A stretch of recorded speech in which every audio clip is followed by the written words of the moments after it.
The title of this is to talk about fear. And last week's recording was 15 minutes. And so the practice objective is equal to an elevator speech. And an elevator speech is what doctoral students are supposed to be doing. And so a 15-minute spin around last week was a sleeper. And so I'm going to try again and talk about the problem of practice in 1 minute, the purpose of the problem in 1 minute, and the research question in 1 minute. Can I do it? Let's see. Next slide.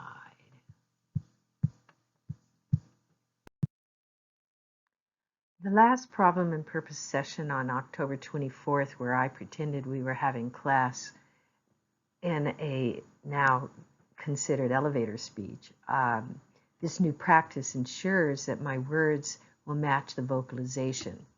Learning and teaching styles overlap or undermine how to discuss emotional matters or oppress them, such as fear.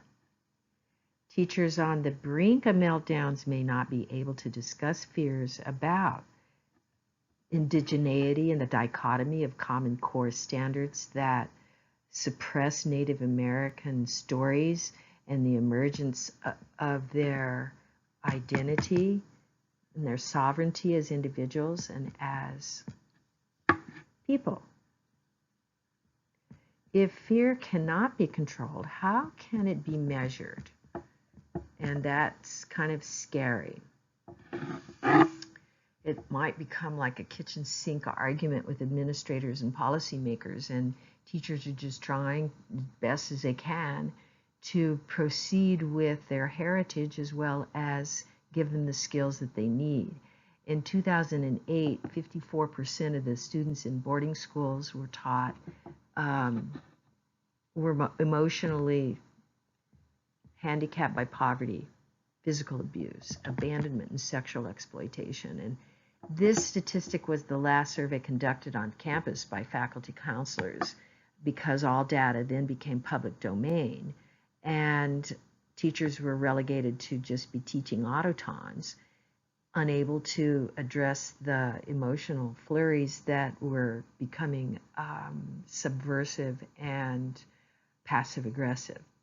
So the knowledge base that teachers are not being trained how to be in a classroom where there's this fear factor of expression and safety not ensured, my problem has migrated into. The problem for Indigenous teachers entering classrooms unprepared for academic confrontation is how an undefined fear over colonized lessons disconnects teaching from reservation lifestyles without information age exploration. And this has kind of been the dilemma why learn digitalized citizenship, why learn colonized content when it isn't able to be applied on the reservation in the lifestyles that the other parts of the country enjoy. So can fear be measured? If academic discussion fears the fear factor, wow, talk about fear. Okay, so the next slide has to do with Dr. Okoji's conclusion. You have to have a conclusion, something that inspires and allows us to come away from our experiences in a convivial, yeah, you afraid? Well, let's see what we can do about lessening the academic disruption and the cognitive dissonance to become cognitive equilibrium. So next slide. Can I do it from there? I'm just learning how to do this. I'm going to end this. Oops, go back. What? When academic disruption is greater than countercultural cognitive dissonance, the academic disruption is untenable. Cognitive dissonance is not a bad thing. It's good when you look at something and you see an incongruence in your understanding and learning of something, and you want to overcome that gradient of learning to understand it, and that creates cognitive equilibrium. And when cognitive equilibrium doesn't happen in a learning situation, academic disruption takes over.